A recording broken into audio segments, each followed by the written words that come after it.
Has been shot dead outside a home in Sydney's southwest. Bianca Balzer is in Belmore for us. Morning, Bianca. What more do we know?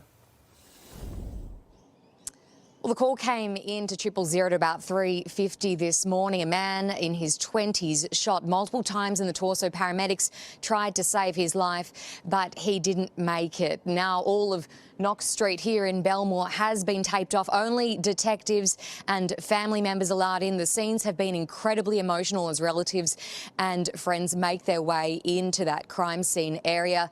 One woman was heard yelling, "Why didn't police stop this?" Now, as we heard, this is the second shooting in 4 days. It's not confirmed whether it is related to the gangland shootings of late, but with a burnt-out car found out also in Croydon Park just after the event, the MO certainly does point to this being related to the ongoing gangland issues. This has caused a great deal of concern for the people here on Knox Street, as well as the family. Following the initial 000 call, ambulance were called back here again with a woman believed to be a relative going into labour and a man, an elderly relative, falling unconscious here. So as the scene unfolds today, we will hear more from detectives, but they're currently behind me just doing their work, trying to find out what they can. And we'll stay across that breaking news throughout this morning. And that shooting happened just hours after dozens of mourners farewelled Omar Zahed, the brother of bikie boss Tariq Zahed, after he was gunned down at a gym in Sydney's West earlier this week. The funeral service going ahead outside a mosque in Lakemba under a heavy police presence amid that raging gangland war.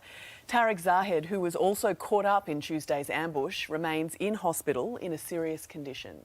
Breaking news now at 8 a.m. Another deadly shooting in Sydney. A man killed outside a home in the city's southwest after being shot several times. Our reporter Bianca Balzer is in Belmore this morning. Bianca, this is the second fatal shooting in just 4 days.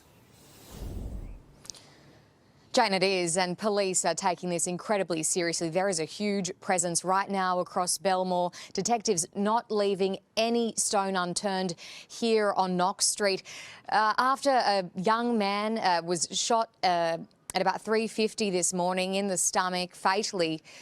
An incredibly sad scene. Family arriving here, screaming, crying, saying, why have police not stopped this? Now, a little later in Croydon Park, there was a burnt-out car found, and then even a little time after that, another burnt-out car in Bexley North. Now, it's not clear how these shootings relate to that, or this shooting relates to that of Tariq Zahed and his brother Omar 4 days ago, if at all, but it does certainly bear the hallmarks of what we've come to see from Sydney's gangland war, and the timing really is of note. So police will be investigating any potential links today and whether this is a revenge shooting.